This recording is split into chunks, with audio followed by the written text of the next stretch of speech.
बिस्मिल्लाहिर्रहमानिर्रहीम। सामिन कराम, हमने पिछली नशिस्त में ये अर्ज किया कि हमें ये देखना है कि क्या ज़कात अदा करने से माल कम हो जाता है।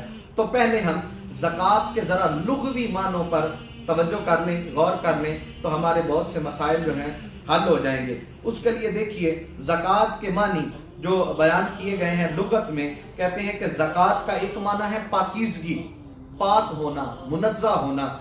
दूसरा माना है बढ़ना, और तीसरा माना है बरकत और मदाह। अब जरा गौर करें कि जो एक माना है कि पाकीज़गी, अब क्या फरमा रहा है? अल्लाह फरमाता है युज़क्कीहिम, कि फरमाया इनके माल को इनसे लेकर उसको पाक कर दीजिए। कैसे पाक करें?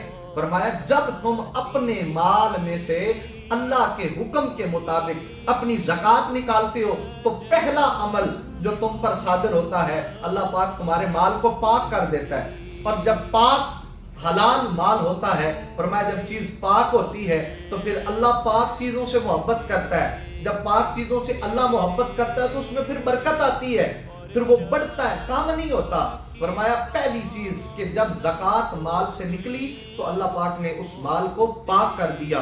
और दूसरा माना फरमाया बढ़ना।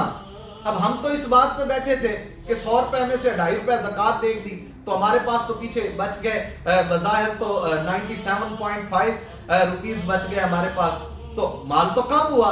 अब जाहिर की गिनती में तो तुम्हारे पास माल कम हुआ, लेकिन सैयद आलम सल्लल्लाहु अलैहि वसल्लम ने क्या फरमाया? मेरे आका ने फरमाया अगर तुम अल्लाह की राह में 1 देते हो, वो तुम्हें 10 दुनिया में देगा, 70 आखिरत में अता फरमाएगा। अब हमें तो लगा बज़ाहिर गिनती में तो वो जो 2.5 निकल गए, तो 97.5 हमारे पास बच गए, लेकिन फरमाया वो जो बरकत उसमें अता हुई, वो तुम्हारे 97.5 को अल्लाह इतनी ज़रबे अता फरमाएगा कि तुम सोच भी नहीं सकते।